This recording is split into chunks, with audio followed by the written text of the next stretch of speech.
ጽማቕ መጽሓፍ ብጆሴፍ መርፊ ተጻሕፈት ሓይሊ ስውር እምሮኻ ወይ ድማ The Power of Your Subconscious Mind ምናልባት ነዚ ስምዒት ትፈልጥዎ ትኾኑ ኢኹም ጠንኪርኩም ትሰርሑ ክትገብርዎ ትኽእሉ ኩሉ ነገር ትገብሩ ግን ትፍጹም ጸገመበይ ምዃኑ ከይተረድአኩም ነቲ ዝደለኽምዎ ነገር ኣይትረኽብዎን ካብኡ ዝኸፍእ ድማ ሓደ ግዜ እቲ ተጻራሪ ናይቲ ዝደለኽምዎ ነገር ኢኹም ትረኽቡ በቲ ካልእ ወገን ግን ገለ ሰባት ወላ ሓንቲ ከይጸዓሩ ዝደለይዎ ገንዘብን ዓወትን ክረኽቡ ትዕዘቡ እዚ ንምንታይ እዩ ስለምንታዮም ገለ ሰባት ዝደለይዎ ብቐሊል ዝረኽቡ ካልኦት ግና ሙሉእ ህይወቶም ብዘይ ዓወት ዝሳቀዩ እቲ መልሲ ኣብቲ ንስውር እምሮኦም ወይ ድማ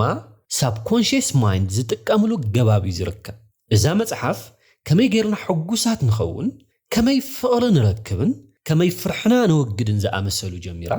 ክሳዕቶም ዝያዳ ተግባራውያን ዝኾኑ ዛዕባታት ከመይ ስውር እምሮኻ ወይ subconscious mind ተጠቒምካ ሃብታም ትኸውንን ወይ ኣብ ንግዳዊ ጉዳያት ዕውት ትኸውንን ዝብል ትትንክፍ ካብዛ ብልስቲ መጽሓፍ እዚኣ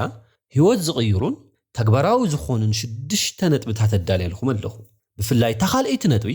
ብጣዕሚ ጠቓሚትን ህይወት ትቕይርን ነጥቢ እያ ኣብኣ ነቲ ዓወትን ገንዘብን ናብ ህይወትኩም ንከይትስሕቡ ዝዓግትኩም ዘለው ጌጋታት ክገልጾም እየ ቴክ ኣዌይ ቁጽሪ 1 ኣብ መንጎ ንቑሕን ስውርን እምሮ ወይ ኮንሽስን subconscious mind ዘሎ ፍልሊ እቲ ንቕሓት ዘለዎ እምሮ ከም ሓደ ካፕቴን ናይ መርከብ እዩ እቲ ካፕቴን ብላዕሊ ኮይኑ እታ መርከብ ናበይ ከም ትኸይድ ይርእን ይቆጻጸርን በቲ ካልእ ወገን እቶም ነቲ ሞተርን ካልኦት መሳርሕታትን ዝቆጻጸሩ መሃንዲሳት ወይ ኢንጂነራት ኣብ ደገ እንታይ ከም ዘሎ ክርእዩ ይኽእሉን እዮም ኣብታ ውሽጢ እታ መርከብ ኮይኖም ካብቲ ካፕቴን ዝመጸሎም ትእዛዛት እዮም ዝስዕቡ እዞም ኢንጂነራት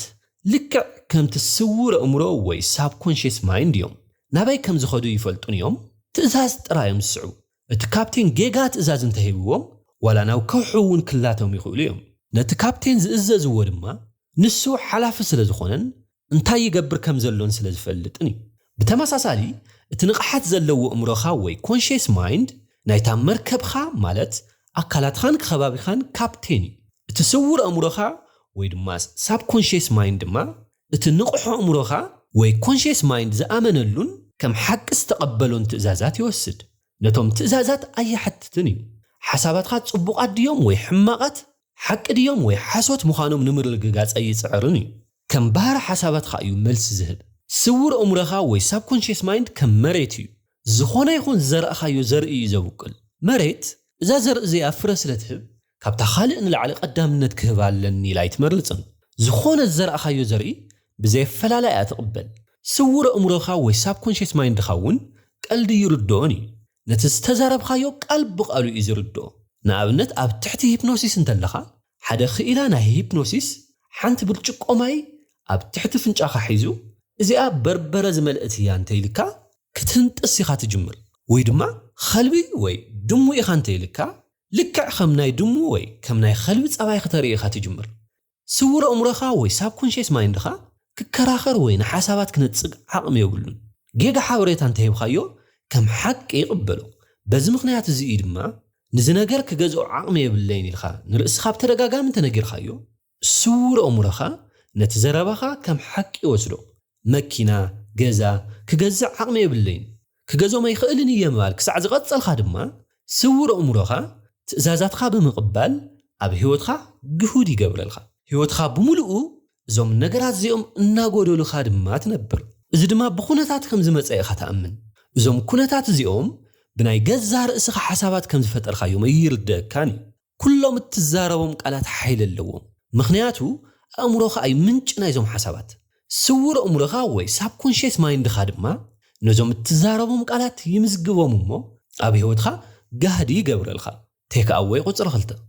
ሃብታም ክትኸውን መሰረታዊ መሰል ኣለካ ሃብታም ክትኸውን ስለ ዝደለኻ ሕፍረት ክስምዐካ ይትፍቀደሉ ሃብታም ምዃን ጽቡቕ ጥራሕ ዘይኾነስ ኣዝዩ ጽቡቕ እዩ ደምኻ ኣብ ሰውነትካ ብነጻ ክዘውር ከሎ ጥዕና ኣለካ ማለት እዩ ልክዕ ከምኡ ገንዘብ ኣብ ህይወትካ ብነጻ ክዘውር ከሎ ድማ ብኢኮኖሚ ጥዕና ኣለካ ማለት እዩ ኢኮኖሚያዊ ጥዕና ምህላው ጌጋ የብሉን ኣብ ድኽነት ጽድቂ ዝበሃል የለን ድኽነት ልክዕ ከም ካልእ ናይ እምሮ ሕማም እዩ በኣከላዊ ነገር እንተሓሚምካ ጌጋ ነገር ከም ዘለካ ተስተውዕል እሞ ሓገዝ ኢኻ ትደሊ ነቲ ዘጋጠመካ ፀገም ድማ ብቕልጡፍ ክትፍውሶ ኢኻ ትፍትን ብተመሳሳሊ ኣብ ህይወትካ እኹል ገንዘብ ብቐጻሊ ዘይዘውር እንተኾይኑ ሓደ ዓብዪ ዝኾነ ጌጋ ኣለካ ማለት እዩ ግን እንታይ ከም ዝጎደለካን ስለምንታይ ነቲ ትደልዮ ነገር ክትረኽቦ ከም ዘይከኣልካን ሓሲብካ ትፈልጥ ዶ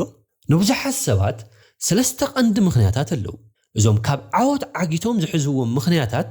ስምዒታት ወይ ኢሞሽንስ ክንብሎም እውን ንኽእል ኢና እቲ ቀዳማይ ምኽንያት ቅንኢ እዩ ቆልዓ ከለኹ ምስ ኣዕርኽተይ ኣብ ከባቢና ክትፃወት ከለኹ ሓደ መንእሰይ ወዲ ጽብቕቲ መኪና ክዝውር ብተደጋጋሚ ንሪኦ ነርና ምስ ኣዕርኽተይ ኮይና ነታ መኪና ብቕንኢ ንጥምታ ነበርና ብድሕሪኡ ከም ዝንብል ነበርና እዚ ሰብ እዚ እንታይ ዓይነት ዘይሕጋዊ ነገር ገይሩ እዩ ከምዚ ዓይነት ጽብቕቲ መኪና ኣብዚ ንእሽተይ ዕድሚኡ ከም ዝገዝአ ኣምላኽ ይፈልጥ ስለምንታይ እዮም ግን ከምዚኦም ዝበሉ ዕቡያት ሰባት ጽብቕቲ መኪና ዝገዝኡ ንሕና ግን ተመልከትቲ ኮይና ተሪፍና ዘለና ንብል ብሓፂሩ ብድሕሪኡ ኮይና ብዛዕባኡ ብዙሕ ናይ ቅንኢ ነገራት ንዛረብ ነበርና ብዛዕባኡ ይኹን ብዛዕባ ስርሑ ግን ዋላ ሓንቲ ፍልጦ ኣይነበረናን ናይ ቅንኢ ሓሳባት ምሕሳብ ኣዝዩ ዕናዊ እዩ ኣብ ኣሉታዊ ወይ ኔጌቲቭ ቦታ እዩ ዘንብረካ ስለዚ ሃብቲ ናባኻ ኣብ ክንዲ ዝውሕዝ ካባኻ እዩ ዝርሕቕ ብርሃዋ ወይ ብሃብቲ ናይ ካልእ ሰብ እንተተበሳጭኻ ወይ እንተቐኒእኻ ንሃብቲ ካባኻ ርሒቕኻዮ ኣለኻ ማለት እዩ እትኹንኖ ነገር ኩሉ ግዜ ከም እትስእኖ ይትረስዕ ነቲ እትነቕፎ ወይ እትቐንኣሉ ነገር ክትስሕቦ ይትኽእልን ኢኻ ንኣብነት ምስ ብቐጻሊ እትነቕፈካ ገርፍሬንድ ምስኣ ትቕፅል ዶ ብልግፅ ትገድፋ ኢኻ ሃብቲ እውን ልክዕ ከምኡ እዩ እዚ ናይ ምቕናዕ ፀባይ እንተሃሊካ ናባኻ ይመፅእን እዩ ምሳኻ ይፀንሕን እዩ ሃብቲ ማለት ልክዕ ከመባር ቤና ኮፍ ኢላ ሰውእት መፅኦም ንመልክዓ ክንእድዎን መስተ ክዕድምዋን እትፅበ ሓንቲ ጽብቕቲ ጓል እዩ ናብኣ ቀሪብኻ ስለ መልክዓ ክትነቅፍ እንተጀሚርካ ብዙሕ ኣይክትግደሰልካን እያ ምስቲ ከመይ ገይሩ ከም ዘድንቓ ዝፈልጥ ሰብ እያ ክትዛረብ ትመርፅ ብዛዕባ ሃብቲ ናይ ዝኾነ ሰብ ናይ ቅንዕ ሓሳባት ትሓስብ እንተኾንካ ሕጂ ንጥቕምኻ ክትብል ከምዚ ዝበሉ ሓሳባት ምሕሳብ ኣቋርፅ እቲ ብዛዕባ ካልእ ሰብ እትሓስቦ ዘለኻ ሓሳብ ናትኻ ሓሳብ እዩ ምኽንያቱ ንስኻ ኢኻ ትሓስቦ ዘለኻ ስለዚ ብዛዕባ ካልእ ሰብ እትሓስቦን እትሰምዖን ነገር ኣብ ናይ ገዛ ርእስኻ ተመክሮ ኢኻ ትፈጥሮ ዘለኻ እቲ ንኻልእ እትህቦ ሓሳብ ንገዛ ርእስኻ እውን ትህቦ ኢኻ ዘለኻ ምኽንያቱ ኣእምሮኻ እዩ ምንጭ ናይቲ ሓሳብ ስውር ኣእምሮኻ ድማ ነዚ ይቐድሖ እሞ ደጊሙ ኣብ ህይወትካ ጋህዲ ይገብሮ ኣነ ብወገነይ ሓደ መንእሰይ ጽብቕቲ መኪና ክዝውር እንተርእዮ ካብ ልበየ ዝሕጎስ ብውሽጠይ እውን ፀፅብቑ ኩሉ ይምነየሉ ብድሕሪኡ ድማ ከምዚ ኢለ ይሓስብ ንሱ ክገብሮ እንተኽኢሉ ኣነ እውን ክገብሮ ይኽእል እየ ይብል እቲ ካልኣይ ምኽንያት ኣዝኻ ትፅዕር ኣለኻ ኣብ ልዕሊ መሬት ዝተነፀፈ ፀቢብ ጣውላ ክትኸይድ እንተትሕተት ብዘይ ሕቶ ብቐሊሉ ሺልካ ክትገብሮ ትኽእል ኢኻ እቲ ጣውላ ኣብ መንጎ ክልተ ህንፃታትን 50 ሜትር ንውሓትን ርሒቑ ኣብ ኣየር እንተዝኸውንኻ ምናልባት ከመይ ዓይነት ሰብ እንተኾንካ መልስኻ ኖኖ ዝብል ይመስለኒ እቲ ናይ ምኻድ ድሌትካ ምስቲ ኣእምሮኻ ትስእሎ ስእሊ ወይ ኢማጂኔሽን ክጋጮ እዩ ክትወድቕ ከም እትኽእል ክትሓስብ ኢኻ ኣብቲ ጣውላ ክትኸይድ ትደሊ ትኸውን ግን ፍርሒ ምውዳቕ ከዓግተካ እዩ ነቲ ኣብ ኣእምሮኻ ትስእሎ ነገር ንምስዓር ዝገበርካዮ ፃዕሪ ንሓሳብ ምውዳቕ ዝያዳ ሓይሊ ይህቦ ንሓይሊ ድሌተይ ወይ ዊል ፓወር ተጠቒመ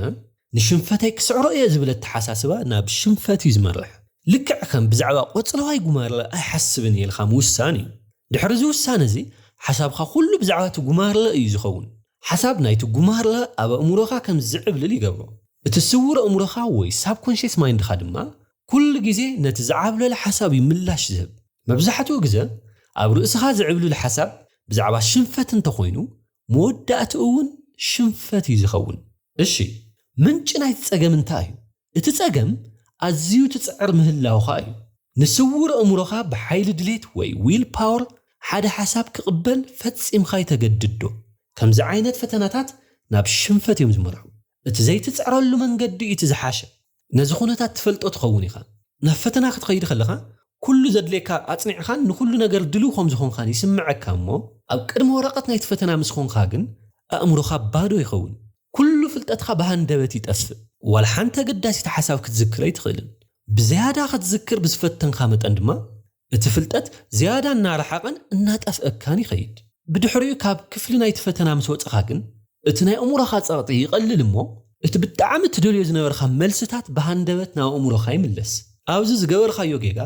ብሓይሊ ክትዝክር ምፍታንካ እዩ ነይሩ نزحز تقصنا يتصقم مفتحو دا انتاي نزوانا مفتحيو عرفتي وي ريلاكسيشني نت مفتحن مركب وي ناب علامة خان مبصح أزي خاي تسعر اتناي موداتا وتصيد كماي كم زمسل طرح فلت امو نت علامة مس بصح خايو زسمعك حقوس أقدمو يسمعها سمعيتن أو أمروخا مسأل وي إيماجينيشنن اتوم زعبايو روقحتات ناي سور أمروخا يوم اتحدش حسابخا كم زتودأ نقول خوينك سمعك هلو كم انت غيرها سور أمروخا وي سابكونشيس مايندخا ناب علامة خان مبصح أبرتعو كسرلحي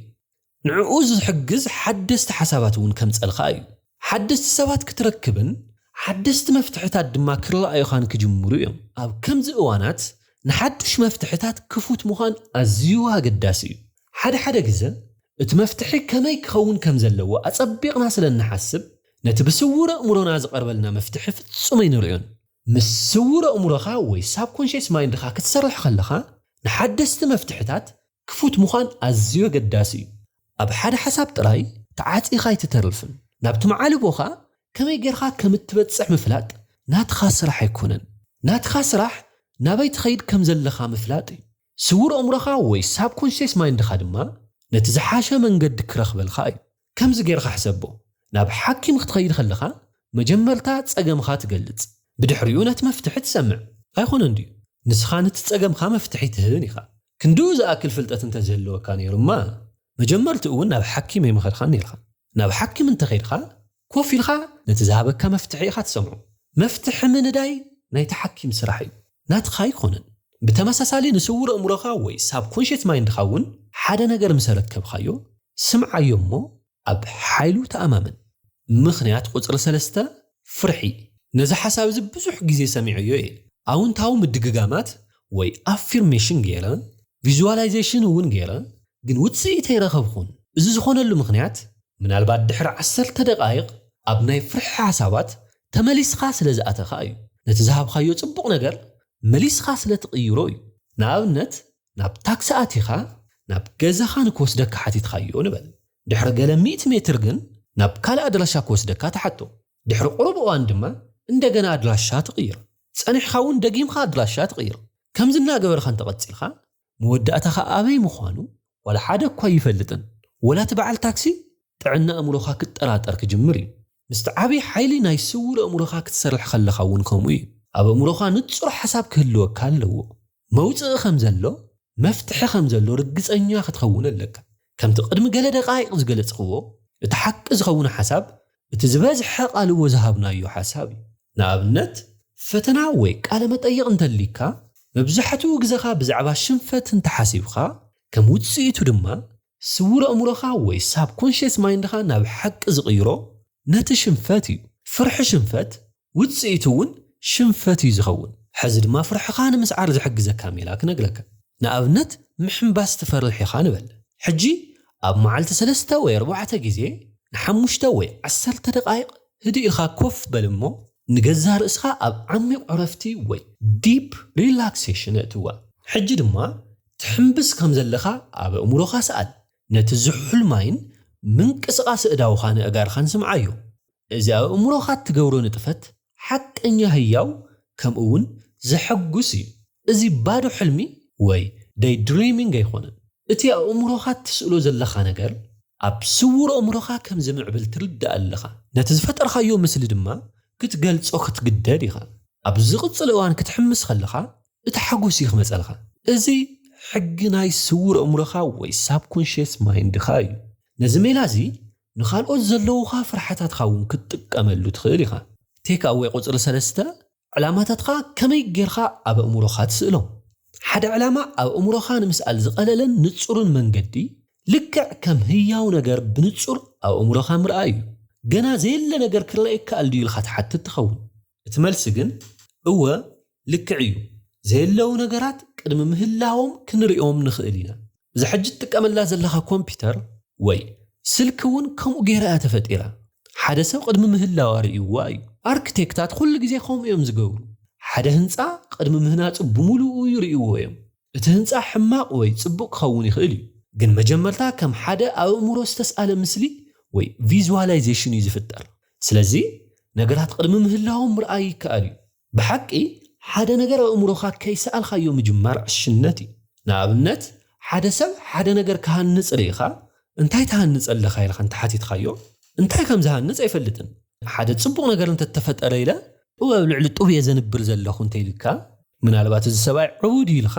ናብ ፖሊስ ክድውል ትኽእል ኢኻ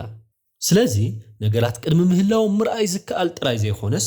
ኣገዳሲ እውን እዩ ንዕላማኻ ኣብ ኣእምሮኻ ንምስኣል እቲ ዝበለፀ ግዜ ቅድሚ ምድቃስኻ ወይ ድሕሪ ጸሎት እዩ ምኽንያቱ ኣብ ዕረፍትን ድቃስን ኣብ ዘለኻሉ እዋን ኣብ መንጎ ንቑሕን ስውርን ኣእምሮ ወይ ኮንሽየስን ሳብኮንሽየስን ማይንድ ዝፍጠር ግጭት ስለ ዝንኪ ስውር ኣእምሮኻ ወይ ሳብኮንሽየስ ማይንድ ኣብ ዕላማታትካ ክሰርሕ ዝቐለለ ይኸውን ካልእ ጥቕሚ ናይ ቅድሚ ድቃስ ምስኣል ድማ ንስውር ኣእምሮኻ ክድቅስ ከለኻ ዝሰርሖ ዕዮ ትህቦ ምዃንካ እዩ ብዙሓት ሰባት መዓልቲ ሙሉእ ምስ ደኸሙ ንምዕራፍ ከም ዝድቅሱ ይኣምኑ ግን ኣብ ድቃስ ዝዓርልፍ ነገር የለን ልብኻ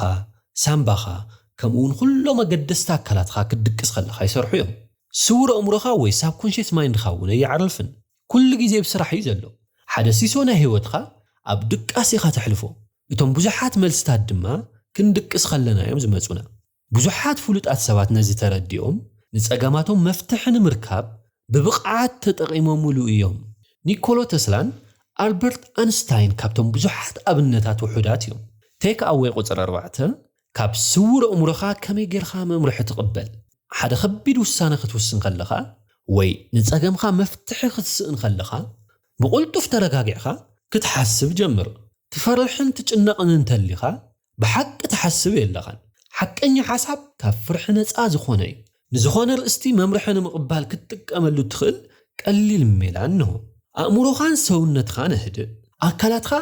ንክዓርልፍ ግበሮ ኩሉ ሓሳባትካ ኣብቲ መፍትሒ ጥራሕ ተኩር ብንቑሕ ኣእምሮኻ ወይ ኮንሽየስ ማይንድኻ ክትፈትሖ ፈትን ካብኡ ነቲ ፍጹም መፍትሒ እንተትረኽቦ ክሳዕ ክንደይ ከም እትሕጐስ ሕሰብ እቲ ፍጹም መልስናትካ ከም ዝረኸብካዮ ጌርካ ነቲ ስምዒት ትስምዓዮ ካብኡ ኣእምሮኻ ኣብዚ ናይ ሓጎስ ስምዒት ክትፃወት ፍቐደሉ ብድሕሪኡ ብሰላም ደቅስ ካብ ድቃስኻ ምስ ተሳኻ እቲ መልሲ እንተዘይረኺብካዮ ቢዚ ዝገብረካ ነገር ተጸመድ ኣብ ካልእ ነገር ተጸሚድካ ከለኻ እቲ መልሲ ብሃንደበት ንኣእምሮኻ ክመጽእ ይኽእል እዩ ኩል ግዜ ኣብ ሓንቲ ለይቲ መልሲ ትረክብን ኢኻ ስለዚ ነዚ ተግባር ምትግባሩ ቀጽል መልሲ ከም ዘለካ እመን ነቲ ንጸገምካ ዝፈትሖ ፍጹም መልሲ እንተትረኽቦ ዝስምዐካ ስምዒት ደጋጊምካ ስምዓዮ ብድሕሪኡ ስውር ኣእምሮኻ ንስምዒታትካ ምላሽ ክህብ እዩ መብዛሕትኡ ግዜ ነዚ ነገር ዝተግብር ዝብል ሓሳብ ውሽጣዊ ስምዒት ወይ ሃንች ከም ሓያል ስምዒት ኮይኑ እዩ ዝመጸካ ነዚ ስምዒት ብእምነት ሰዓቦ ኣብ ሓይሉ ድማ ፍጹም ከይትጠራጠር ቴክ ኣዌይ ቁፅር 5 ንይቅርታ ስውር ኣእምሮኻ ከመይ ጌርካ ትጥቀመሉ ህይወት ኩሉ ግዜ ይቕረ ትብለካ እያ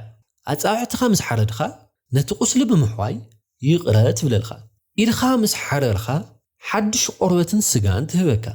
ህይወት ኣብ ልዕሊኻ እንታይ ትሕዝን እያ ኩሉ ግዜ ይቕረ እያ ትብል ንሕና ግን ከምኡ ክንገብረ ይንኽእልን ብሰንኪ ዝሓለፈ ዝገበርናዮ ነገራት ንዓመታት ጸጸት ይስምዐና ንገዛ ርእስና ንወቅስ ነቲ ዝገበርናዮ ወይ ዝበልናዮ ክንዝክር ከለና ድማ ሕማቕ ይስምዐና ኩላትና ኣብ ዝሓለፈ ዝገበርናዮም ሓደ ወይ ክልተ ንጣዓሰሎም ነገራት ኣለውና እዮም ምናልባት ንወለድኻ ዘጓሃዮም ነገር ተዛሪብካ ትኸውን ወይ ንዓርክኻ ዘይግብኦ ነገር ጌርካዮ ትኸውን ዓመታት ሓሊፉ ግን ክሳዕ ሕጂ ሕማቕ ይስምዐካ ኣሎ እቲ ዝገለጽክዎ ነገር ንኣኻ ዘገድሰካ እንተኾይኑ ብጥንቃቐ ስምዐኒ ሳይንቲስታት ከም ዝበልዎ ኣብ ሰውነትና ዝርከቡ ነፍሲ ወከፍ ወሃዮ ኣብ 11 ዋርሕ ከም ዝሕደሱ ይነግሩና እዚ ማለት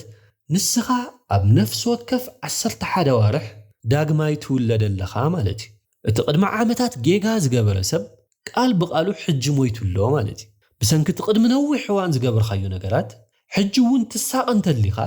ንጹህ ሰብ ኢኻ ትወቅስ ዘለኻ ዝዓርክ እስቲ እዚኣ ክሓተካ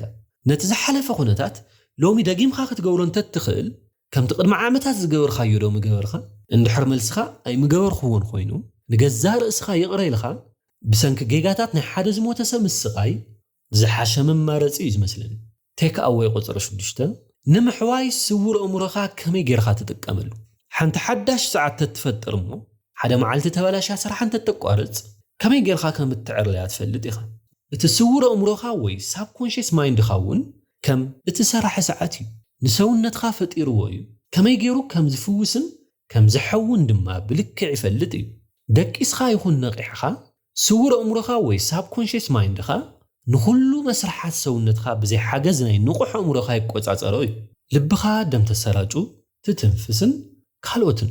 نخلو نطفتات سونتخا بنقح أمروخا وي conscious mind خا كتقوص أرون تتقدد من البات أوشت دقائق مموت خانيرخا مخنياتو اتمسرح أزيوز تحلال خي نقح أمروخا وي conscious mind خا نسونتخا كسرحو يخيلني جن أبتنا يسرح مسرح جن عنكفات كفتر يخيلي نابنت نحاد سب أب نفاري تأتي خايو كبرو لا يخيلني جنت بايلت كم يجيرو كم زتزناقعون سأقم كم زفترن جن برقص يفلتي بتمساسالي وتسيت ناي نقح أمرونا وي conscious mind زخونو چنقات فرحي كمون depression مستنبور سرح لبي سامبا خبدي يقاج أمو سأقمات يفترو بأكلاون أمراون مداي كسانت مستسئن تزحاش نجر كل نجر حديك خا مرقان نتناي حساب مسرح خا مزحتالني نتمعات أوناي نقح أمورخا كم حد حلاوي حلو كلهم حسابات كأتو خلو بتنك أقد خطات المو نتم أون تاوان ترحقتوهم نسور أمورخا بحسابات سنيت تعنا كمون سلام مقبو شعو كل نطفتات سونتخا كمحيشي ننقح أمورخا زبلت أنا قر كمتتصبب مقبار بيزي قبرلو سور أمورخا دما نتلمود حسابات خاك دقموي نتزحقوش موداتا وي مفتحت أقمخا أو أمورخا سألومو نتناي عاوت سمعيت سمعيو عنا زلو سمعيت عنا يزفتر ناي هابت سمعيت هابت يزفتر نازي كل جزء أو أمورخا حزو سور أمورخا نتكم حق تسمعو نقر يزقبلو اتزعاب للا حساب دما كل جزء بسور أمورخا وي subconscious mind خا يزتقبل اتزعب للحساب تعنا هابتن كخون اللو دخناتن حمامن كخون يبلو نزا فيديو انت فاتيخموا لايك سابسكرايب قبرو كالي توساخ بلوت فيديو نختري دما نتاب سكرين تري وازل لهم فيديو خفتوا نايلوم ما عندي فيديو زي مسل نيرو أبقى تسالي بخالي فيديو خسعن اللهب سلام زي ناناتي تيوي